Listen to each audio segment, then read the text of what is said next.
Faltó un poco, podríamos haber llegado a conquistar alguna clasificación para como mínimo a la Sudamericana,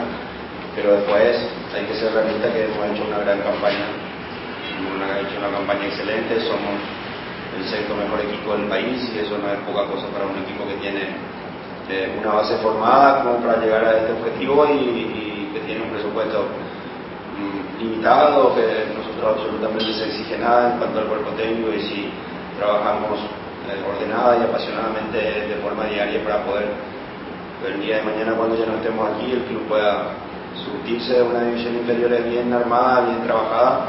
y eso ya lo estamos consiguiendo actualmente. Decías el día de mañana, vos asegurabas ya la semana también de continuar en el 2012. Hoy, en el cierre, tras el último partido glorioso, se confirma, se ratifica. Ya lo venimos hablando mucho de eso, también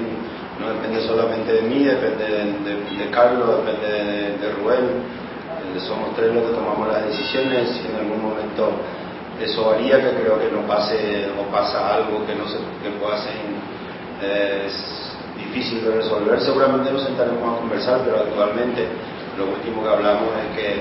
vamos a terminar todos juntos el proceso, eso significa un año más y veremos ahora en la siguiente reunión que tengamos